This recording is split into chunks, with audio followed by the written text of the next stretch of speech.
বন্ধু, পকেটে তো অনেক টাকা আছে, কিভাবে কাজে লাগাই কোনো আইডিয়া দে। আমার না কাজ করতে ইচ্ছা করে না, বসে বসে কিভাবে টাকা ইনকাম করতে পারবো? বয়স তো হয়ে আসলো, ক্যারিয়ারে কোন দিকে ফোকাস দিব, বিজনেস, জব না অন্য কিছু? এই প্রশ্নটা আমাদের বর্তমান জেনারেশনের মাথায় অনেক বড়ভাবে হানা দিচ্ছে। আর তার এই সমাধানের মধ্যে একটা উত্তর হচ্ছে শেয়ার মার্কেট। শেয়ার মার্কেট নামটা শুনলেই বাংলাদেশের সবাই যেন একটা ভয় খেয়ে যায়। শেয়ার মার্কেট মানেই টাকা শেষ, মানে তুমি দেউলিয়া হবা, মানেই তোমার টাকা শেষ হয়ে যাবে, মানেই তুমি লস খাবা, মানেই তোমার টাকা মানে সবকিছুই শেষ হয়ে যাবে। কিন্তু শুধুমাত্র শেয়ারে বিজনেস করেই পৃথিবীতে কত কত ব্যক্তি আছে টপ 10-এর মধ্যে। যেমন ওয়ারেন বাফেট তার একজন উদাহরণ। তার লাইফ হিস্ট্রি অবশ্যই আমাদের চ্যানেলে আছে, আপনি চাইলে দেখতে পারেন। তো আজকে আমরা যে জিনিসটা নিয়ে আলোচনা করব তা হচ্ছে যে আপনি আপনার ক্যারিয়ার হিসেবে পার্ট টাইম কাজ হিসেবে শেয়ার মার্কেটে আপনার টাকাটা ইনভেস্ট করতে চাচ্ছেন। তো কিভাবে করবেন, কোন দক্ষতাটা আপনার বেশি লাগবে, সেইটা নিয়ে আজকে মূলত আমরা কথা বলবো। আজকে আমরা শেয়ার মার্কেট কি, কিভাবে ওপেন করতে হয়, কিভাবে কাজ করে, কিভাবে শেয়ার এক্সচেঞ্জ করতে হয়, শেয়ার করতে হয়, এইটা আলোচনা করবো না। আজকে মূলত আমরা বেসিক যে 4টা গুণ লাগবে আপনার শেয়ার মার্কেটে ঢোকার জন্য বা মেন্টালি প্রিপারেশন নেওয়ার জন্য, সেইটা নিয়ে আলোচনা করব। দেখো, যে কোনো একটা কাজের পিছনে মেন্টালি প্রিপারেশনটা হচ্ছে সব থেকে বড় জিনিস। কাজটা শুরু করার আগে তোমাকে নিজেকে তৈরি করে নিতে হবে। শেয়ার মার্কেটে ঢোকার আগে আপনার কিছু জিনিস সম্পর্কে বেসিক আইডিয়া লাগবে। আর সেই বেসিক আইডিয়াগুলো থেকে আজকে আমরা 4টা জিনিস নিয়ে আলোচনা করব। আর 4টে জিনিসের লিস্ট আমার এখানে দেওয়াই আছে। আমরা প্রথমটা নিয়ে আলোচনা করি। 1 নাম্বার যে পয়েন্টটা তা হচ্ছে প্রবাবিলিটি। দেখো, যারা সায়েন্সের স্টুডেন্ট আছো, 9-10 হোক আর ইন্টারে হোক, তাদের একটা অধ্যায় থাকে প্রবাবিলিটি বা সম্ভাবনা। আর সব থেকে সহজ একটা অধ্যায়, যে সবার আগে আমরা ওইটাতে অ্যান্সার করতে চাই, কারণ এটা খুব ইজি একটা অধ্যায়। মানে বাকি ম্যাথগুলো থেকে তোমার হচ্ছে প্রবাবিলিটির ম্যাথগুলো একটু ইজি লাগে, কারো কাছে ভেক্টর আছে ওগুলো বাদ। তো প্রবাবিলিটি হচ্ছে এমন একটা জিনিস যে ভবিষ্যতে কি হবে, মানে কয়টা সম্ভাবনা আছে, ওখান থেকে কোনটা হতে পারে এটা জানতে হবে। আর শেয়ার মার্কেটে এই কনসেপ্টটা অনেক বেশি লাগে।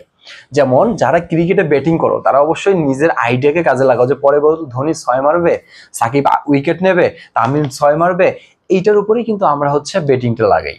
তো এই যে বেটিংটা লাগাচ্ছি শেয়ার মার্কেটেও, এই ধারণাটা বা এই প্রবাবিলিটিটার অনেক বেশি দরকার। কারণ প্রবাবিলিটি বা সম্ভাবনা না জানলে তুমি শেয়ার মার্কেটে টাকা ইনভেস্ট করতে পারবে না। এখন আমি একটা ছোট্ট এক্সাম্পলের মাধ্যমে তোমাদের বোঝানোর চেষ্টা করি যে প্রবাবিলিটিটা কিভাবে কাজে লাগে। ধরো, বিভিন্ন সময় যুদ্ধ লাগিয়ে আসতেছে, যেমন রাশিয়া ইউক্রেনের যুদ্ধের সময় তেলের দাম কিন্তু হুড় করে বাড়লো। তার মানে তুমি ওই সময় যদি কয়েকটা অয়েল ফার্মে শেয়ার কিনে রাখতা, তোমার শেয়ারের প্রাইসটা কিন্তু হুড় করে বাড়তো। তো তুমি আগে থেকে গেস করে নিতে হবে যে আগামী 5 মাসে কি হইতে পারে, আগামী 1 বছরে কি হইতে পারে, আগামী 2 বছরে কি হইতে পারে। যেমন সবাই বলে যে মেডিকেল ফার্মে তুমি শেয়ারে ইনভেস্ট করো, মেডিকেল ফার্মে ইনভেস্ট করবে, লস নেই। কিন্তু কথা হচ্ছে, সব মেডিকেল ফার্ম কি উঠতে পারে? তোমার কিছু কিছু সিলেক্টেড মেডিকেল ফার্ম, যেমন সামনে তোমার হচ্ছে শীতকাল, কিছু কিছু রোগের প্রাদুর্ভাব বেশি হয়, এই সময় শীতকালে যে ফার্মটা ওই রিলেটেড মেডিসিন আবিষ্কার করে, সেখানে তুমি ইনভেস্ট করলে তোমার টাকাটা ডাবল হওয়ার সম্ভাবনা আছে। তো এইভাবে তোমাকে প্রবাবিলিটি দেখে টাকা ইনভেস্ট করতে হবে। সরকারের পতন হবে, সরকার থাকবে, সরকার থাকবে না, এইসব দেখে তোমাকে টাকাটা ইনভেস্ট করতে হবে। দ্বিতীয় নাম্বার যে পয়েন্টটা তোমাদের সামনে আলোচনা করব, সেটা হচ্ছে ন্যূনতম পড়াশোনা লাগবে।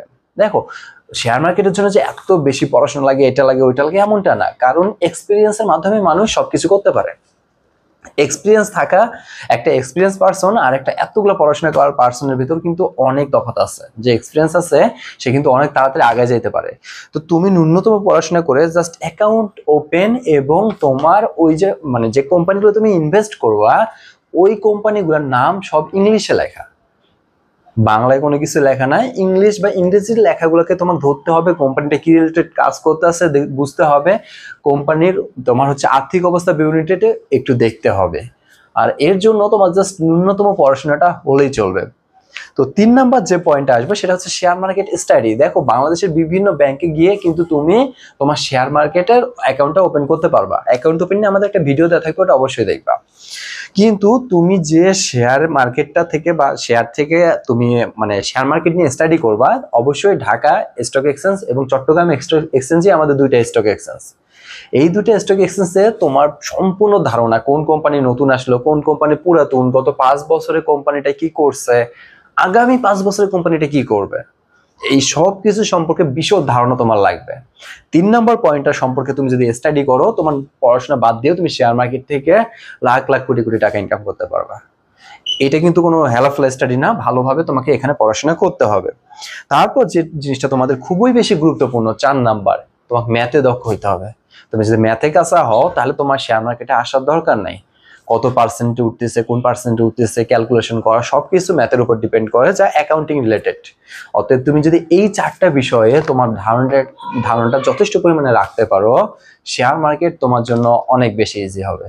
তো যারা যারা নতুন শেয়ার মার্কেট নিয়ে পরিকল্পনা করতেছো, শেয়ার মার্কেটে টাকা ইনভেস্ট করব, তাদের জন্য আমাদের একটা গাইডলাইন কোর্স থাকবে। অবশ্যই কোর্সটার প্রথম ভিডিও থেকে শেষ ভিডিও সব ভিডিও দেখে তোমার জ্ঞানটাকে প্রচুরভাবে স্ট্রং করে শেয়ার মার্কেটে আসো।